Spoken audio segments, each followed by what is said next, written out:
بسم اللہ الرحمن الرحیم۔ السلام علیکم ناظرین۔ حضرت سیدنا ذوالنون مصری رحمۃ اللہ تعالی علیہ فرماتے ہیں کہ ایک دن میں ایک بازار سے گزرا تو میں نے 4 آدمیوں کے کندھوں پر ایک جنازہ دیکھا، ان کے ساتھ اور کوئی نہ تھا۔ میں نے کہا اللہ عز و جل کی قسم، میں ان کا 5واں رفیق بن کر ضرور اجر و ثواب حاصل کروں گا۔ جب وہ قبرستان پہنچے تو میں نے کہا اے لوگو، اس شخص کا ولی کہاں ہے جو کہ اس پر نماز جنازہ پڑھے؟ تو انہوں نے جواب دیا اے محترم بزرگ، ہم میں سے کوئی اس کو نہیں جانتا۔ پھر میں آگے بڑھا اور اس کی نماز جنازہ پڑھائی۔ ہم نے اسے لحد میں اتار کر اس پر مٹی ڈال دی۔ جب انہوں نے لوٹنے کا ارادہ کیا تو میں نے کہا اس میت کا کیا معاملہ ہے؟ تو انہوں نے بتایا کہ ہم اس کے متعلق کچھ نہیں جانتے، ہاں ایک عورت نے اس کو یہاں تک پہنچانے کے لیے ہمیں کرائے پر لیا اور وہ اب آنے ہی والی ہے۔ اتنے میں وہ عورت آ گئی۔ جب وہ روتے ہوئے اور پریشان دل کے ساتھ قبر کے قریب رکی تو اپنے چہرے سے پردہ ہٹایا، بال پھیلائے، اپنے ہاتھ آسمان کی طرف بلند کر کے گریہ وزاری کرنے لگی۔ پھر اس نے دعا مانگی اور بے ہوش ہو کر زمین پر گر گئی۔ کچھ دیر کے بعد جب ہوش آیا تو ہنسنے لگی۔ میں نے اس سے پوچھا مجھے اپنے اور اس میت کے متعلق بتائیے، اتنا شدید رونے کے بعد یہ ہنسنا کیسا؟ تو اس نے مجھ سے پوچھا آپ کون ہیں؟ میں نے جواب دیا ذوالنون۔ تو وہ کہنے لگی اللہ تعالیٰ کی قسم، اگر آپ صالحین میں سے نہ ہوتے تو میں آپ کو بھی نہ بتاتی۔ یہ میرا بیٹا اور میری آنکھوں کی ٹھنڈک ہے۔ یہ اپنی جوانی کو ضائع کرتا اور فخریہ لباس پہنا کرتا۔ کوئی برائی ایسی نہیں جس کا اس نے ارتکاب نہ کیا ہو، اور کوئی گناہ ایسا نہیں جسے کرنے کی اس نے کوشش نہ کی ہو۔ اس کے گناہوں کو جاننے والے رب العالمین نے اسے گناہوں کی سزا یہ دی کہ ایک دن اسے شدید درد ہوا جو 3 دن رہا۔ جب اس کو اپنی موت کا یقین ہو گیا تو کہنے لگا اے میری ماں، میں تجھے اللہ تعالیٰ کا واسطہ دیتا ہوں، میری وصیت قبول کرنا۔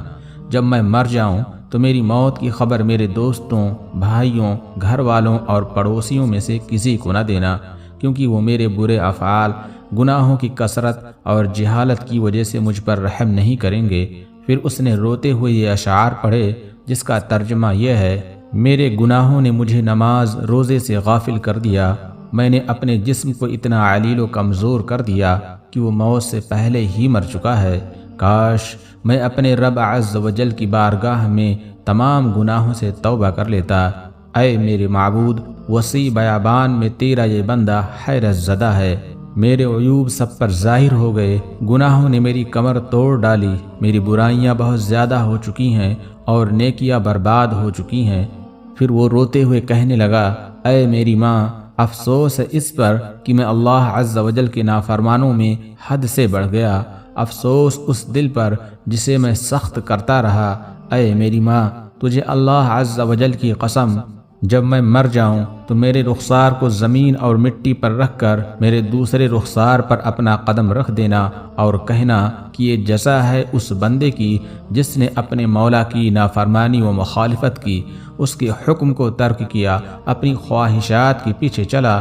جب آپ مجھے دفن کر لیں تو اپنے ہاتھوں کو اللہ کی جناب میں بلند کر کے کہنا اللہم انی رضیت عنہ فرض عنہ، یعنی اے اللہ میں اس سے راضی ہوں، تو بھی اس سے راضی ہو جا۔ جب یہ مرا تو میں نے اس کی تمام وصیتوں کو پورا کیا۔ اب جب میں نے اپنا سر آسمان کی طرف اٹھایا تو مجھے ایک آواز سنائی دی اے میری ماں، اب لوٹ جا۔ میں اپنے رب عز و جل کے حضور اس حال میں آیا کہ وہ مجھ پر ناراض نہ تھا۔ جب میں نے یہ آواز سنی تو مسکرانے لگی۔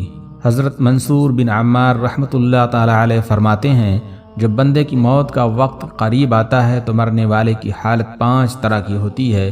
مال وارث کے لیے، روح ملک الموت علیہ السلام کے لیے، گوشت کیڑوں کے لیے، ہڈیاں مٹی کے لیے، اور نیکیاں خصوم یعنی قیامت کے دن اپنے حق کا مطالبہ کرنے والوں کے لیے ہوتی ہیں۔ مزید فرماتے ہیں کہ وارث مال لے جائے تو قابل برداشت ہے، اسی طرح ملک الموت علیہ السلام روح لے جائیں یہ بھی درست ہے، مگر اے کاش موت کے وقت شیطان ایمان نہ لے جائے، ورنہ اللہ تعالیٰ سے جدائی ہو جائے گی۔ ہم اس سے اللہ تعالیٰ کی پناہ طلب کرتے ہیں۔ کیونکہ اگر سب فراق ایک طرف جمع ہو جائیں اور رب عز و جل کا فراق ایک طرف ہو تو یہ تمام فراقوں سے زیادہ بھاری ہے جسے کوئی برداشت نہیں کر سکتا۔ حضرت سیدنا محمد بن نعیم رحمۃ اللہ تعالی علیہ سے مروی ہے کہ شہنشاہ مدینہ قرار قلب سینہ صلی اللہ تعالی علیہ وآلہ وسلم کا فرمان عالی شان ہے، جبریل امین جب بھی میرے پاس حاضر ہوتے تو اللہ عز و جل کے خوف سے کانپ رہے ہوتے۔ جب شیطان کی مخالفت ظاہر ہوئی اور قرب بلند مرتبہ اور عبادت کے بعد اسے دھتکارا گیا تو جبریل و میکائیل دونوں رونے لگے۔ اللہ تعالیٰ نے ان سے استفسار فرمایا، تمہیں کیا ہوا، کیوں روتے ہو؟ حالانکہ میں کسی پر ظلم نہیں کرتا۔ تو انہوں نے عرض کی، اے ہمارے رب، ہم تیری خفیہ تدبیر یعنی تیری قضا، تیرے قرب کے بعد دوری اور سعادت مندی کے بعد شقاوت سے خوف زدہ ہیں۔ تو اللہ تعالیٰ نے ان سے ارشاد فرمایا، اسی طرح میری خفیہ تدبیر سے ڈرتے رہو۔ اللہ تعالیٰ سے دعا ہے کہ اللہ ہم سبھی کے ایمان کی حفاظت فرمائے۔ استغفر اللہ ربی من کل ذنب و اتوب الیہ، آمین یا رب العالمین۔